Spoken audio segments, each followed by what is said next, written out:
का फिर से एक नए वीडियो को लेकर के पार्ट 4 वेक्टर रावत स्टडी की इस चैनल पर जो भी नए हैं आप लोग जल्द से जल्द इसे सब्सक्राइब और शेयर भी कर दें। और हम लोग आज बहुत ही इम्पोर्टेंट टॉपिक देखने वाले हैं, वेक्टर का गुना, जो कि शायद मुझे लग रहा है आप लोगों के बिहार बोर्ड के एग्जाम में एवं अन्य एग्जाम में बहुत ज्यादा इम्पोर्टेंट होने वाला है ये वेक्टर का गुना। और छुट्टियों में ये वेक्टर का गुना आप लोग 1 सेकंड में आप लोग अपने आप को दिमाग में उतार सकते हैं इस वेक्टर के गुना को, और कभी ना भूलने वाला ये टॉपिक है। तो चलिए स्टार्ट करते हैं इस टॉपिक को बिना देर किए। वेक्टर का गुना, तो देखिए ध्यान से, वेक्टर का जो गुना होता है वह 2 प्रकार का होता है। सबसे पहले ध्यान से सुनिएगा, वेक्टर का गुना जो होता है वह 2 प्रकार का। एक का नाम होता है डॉट प्रोडक्ट, जिसको हिंदी में कहते हैं बिंदु गुना।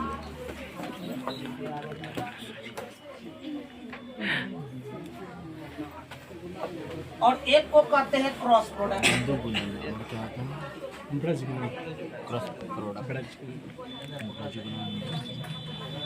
जिसको हिंदी में कहते हैं ब्रजगुणन। कहता है यदि कोई भी वेक्टर मान लेते हैं ए और बी डॉट के रूप में है, तो यह जो होगा इसका डॉट प्रोडक्ट कहलाएगा। और यदि कोई वेक्टर ए और बी क्रॉस के रूप में है, इसको क्या कहेंगे? अब इसमें देखिए होता क्या है कि जब डॉट प्रोडक्ट होता है ना, तो यह हमेशा अदिश देता है, ठीक है। जब भी डॉट प्रोडक्ट होता है, जब इसको डॉट करवाइएगा 2 वेक्टर का, तो वह हमेशा क्या देगा? अदिश गुणन देगा या अदिश राशि देता है वो। और अदिश राशि देने के कारण ही इसको हम लोग कहते हैं अदिश गुणन। अदिश राशि देने के कारण ही इसको क्या कहते हैं? अदिश गुणन। लेकिन क्रॉस प्रोडक्ट क्या होता है? हमेशा सदिश राशि देता है। और सदिश राशि देने के कारण ही इसे सदिश गुणन भी कहा जाता है। एग्जाम में पूछा गया है क्वेश्चन कि क्रॉस प्रोडक्ट को क्या कहते हैं? सदिश गुणन। ब्रज गुणन को सदिश गुणन भी कहा जाता है। अब देखिए ये होता क्या है, जैसे मान लीजिए ये कोई वेक्टर ए है और ये कोई वेक्टर बी है, और इनके बीच अगर मान लीजिए कितना थीटा कोण बना, तो इस स्थिति में vector A dot vector B बराबर, याद रखिएगा इसका सूत्र, mod of A into mod of B cos theta. Mod of B into cos theta. या इसी को दूसरा तरीका से ये भी आप लिख सकते हैं, वेक्टर ए डॉट बी बराबर ए बी कॉस थीटा। मतलब मॉड को हटाएंगे तो 3 भी हट जाएगा। ए डॉट बी बराबर क्या हो गया? A B cos theta. लेकिन क्रॉस प्रोडक्ट में क्या होता है, तो यदि कोई वेक्टर मान के चलते हैं ये ए है और ये बी, और इसका एंगल कितना है? थीटा। और एक इसका लंबवत सदिश होता है जिसको नॉर्मल कहते हैं एन, नॉर्मल वेक्टर एन, जो कि यह एन ऐसा वेक्टर होता है जो ए पर भी लंब होता है और बी पे भी लंब होता है। तो वेक्टर ए क्रॉस बी बराबर इतना बराबर सूत्र होगा, mod of A mod of B sine. और एक यहाँ पर जो है ये जो लंब सदिश आप देख रहे हैं एन, ये एन को सिर्फ यहाँ लगा, इसका कोई काम है नहीं, सिर्फ यह दिखाता है कि दोनों सदिश एक दूसरे पर क्या है? लंब है। ये लंब को ही दिखाता है, आप इसको नहीं भी लिख सकते हैं तो काम चले। तो ये आपका हो गया डॉट क्रॉस प्रोडक्ट, या इसी को दूसरे तरीका से आप बोल सकते हैं ए क्रॉस बी बराबर ए बी साइन। यहाँ पर हमने एन को हटा दिया। अब देखिए ध्यान से, इसमें होता क्या है कि इस बात को हमेशा याद रखिएगा, यह जो हम लोग देखे अभी ये एंगल के लिए देखिए, यहाँ से आप एंगल का भी सूत्र निकाल सकते हैं, यहाँ से आप एंगल का भी सूत्र निकाल सकते हैं। तो कैसे, यहाँ देखिए ध्यान से, इस एरो को हम आगे की ओर लेके जाते हैं। देखिए यहाँ से अगर आप एंगल निकालना चाहिएगा तो cos थीटा बराबर यहाँ देखिए ध्यान से, ये अभी ए बी इधर गुना है, इधर आएगा तो चाहे आप इसको इधर ले आए या इसको इधर ले आइए, मैंने इसी को इधर ले आता हूँ। तो cos थीटा बराबर क्या हो जाएगा, वेक्टर ए डॉट बी बटा mod of A mod of B. यहीं से आपका ये सूत्र एक बन गया जो कि ऑब्जेक्टिव में पूछा जाता है बहुत ज्यादा। और यहीं से देखिए cos बराबर के दूसरे बगल जब जाता है तो आप लोग इनवर्स चैप्टर में आप लोग पढ़े होंगे, इनवर्स ट्रिग्नोमेट्री फंक्शन या इनवर्स बन जाता है। तो यहाँ पर इसी से अगला कनेक्टेड हो रहा है, theta equal to vector A dot B cos inverse vector A बटा mod of A mod of, ये हो गया आपका थीटा का मान किसके रूप में, तो डॉट के रूप में। अब हम लोग देखेंगे साइन के रूप में क्या होता है। तो साइन के रूप में देख रहे हैं फिर से यहाँ पर cos थीटा इक्वल टू, यहाँ तो आ जाएगा, यहाँ पर साइन निकालना पड़ेगा तो ये गुना इधर जाएगा तो भागा, तो sine theta equal to vector A cross B बटे mod of A mod of, ये हो गया किसके लिए, साइन के लिए।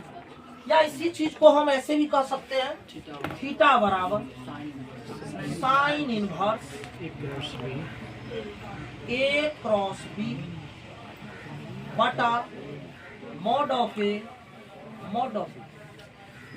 और यह क्वेश्चन बहुत ज्यादा ही पूछा जाता है ऑब्जेक्टिव में, ये आपको दोनों बात। तो कहने का मतलब ये बात क्लियर हुआ कि अगर आपको डॉट प्रोडक्ट को याद रखना है तो कॉस याद रखना पड़ेगा, क्रॉस प्रोडक्ट को याद रखना है तो साइन याद रखना पड़ेगा। मतलब क्या कि अगर डॉट है तो डॉट को जब हटाते हैं तो डॉट हटाओ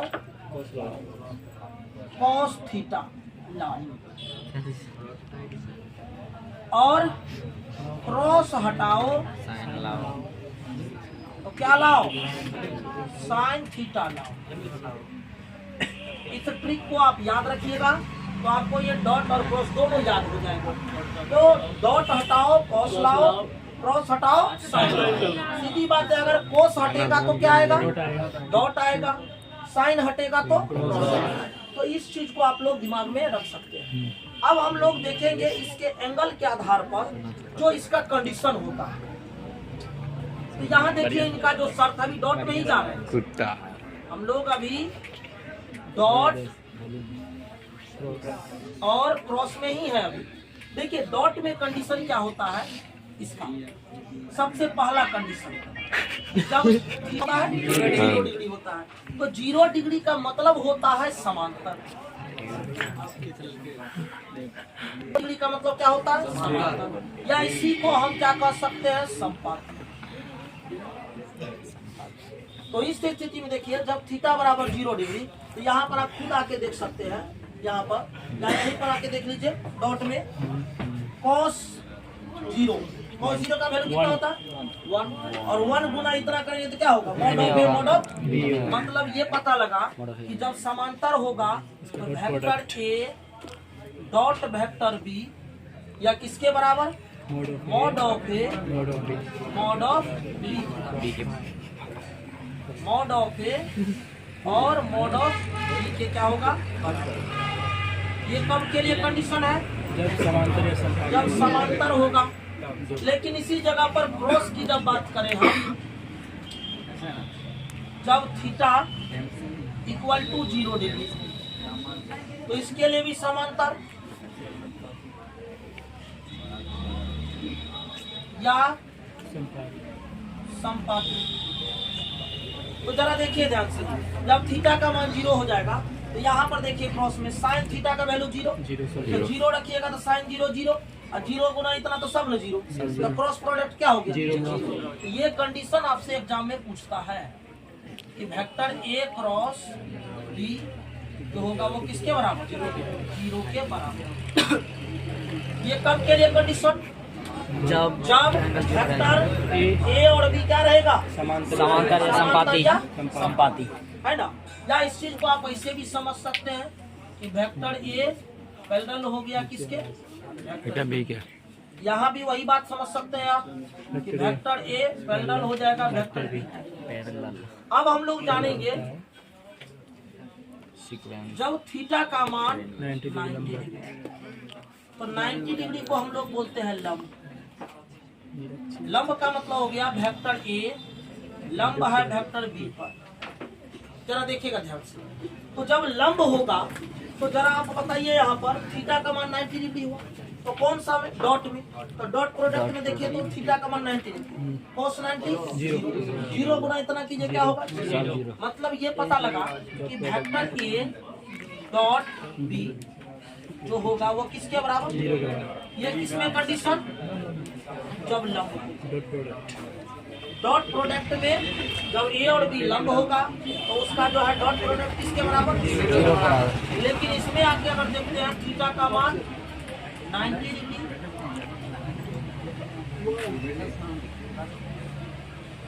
लंब के लिए कंडीशन वेक्टर A लंब B, तो ये कैसे होगा?